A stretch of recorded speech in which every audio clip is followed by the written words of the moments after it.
नमस्कार मंडळी. आजचा ब्लॉग खूप खास असणार आहे कारण आज आम्ही गावाकडे जाणार आहे और मैं तो बहुत एक्साइटेड हूँ. सकाळी मी छान साडी वेअर केली क्योंकि गाव जाते टाइम थोडा ट्रेडिशनल लुक तो बनता ही आहे.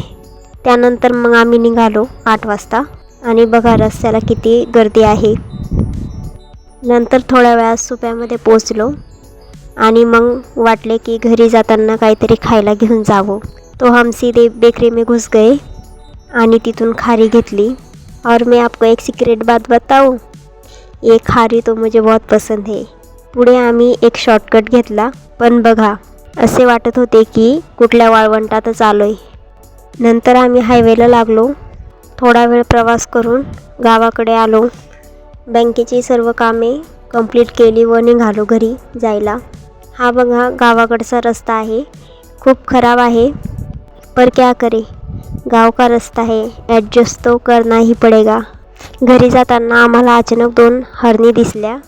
त्यांना बघितलं आणि शेवटी आम्ही घरी आलो. हे बघा आमचं गावाकडचं घर आहे. थोडा वेळ घरात बसलो, चहा वगैरे घेतला. घरामागे आंब्याचं झाड आहे, तिथे गेलो. तुम्ही बघू शकता की किती कच्ची कैरी आंब्याच्या झाडाला लागली आहे. ऐसे लग रहा है जैसे नेचर ने फुल ऑन गिफ्ट दिया हो. हे लिंबूचं झाड आहे. बघा किती लिंबू लागले आहे आणि फुलांच्या झाडाला पण खूप फुले आले आहेत. बाजूला घराचे बांधकाम चालू आहे, ते बघितले आणि निघालो. कायगाव टोका या गावाजवळील महादेवाचे मंदिर आहे. हे मंदिर गावाजवळून अर्धा किलोमीटर आहे. मंदिर खूप शांत आणि निसर्गरम्य आहे. बाजूला नदी पण आहे. मंदिरात गेल्यावर महादेवाचा अभिषेक चालू होता.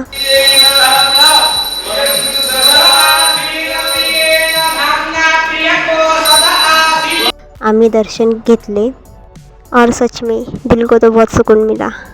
थोडा वेळ मंदिरात बसलो आणि फ़ोटो काढले क्योंकि इतनी सुंदर जगह पे फ़ोटो तो बनते ही है. नंतर आम्ही बाहेर आलो आणि तिथे पण फ़ोटो काढले आणि निघालो.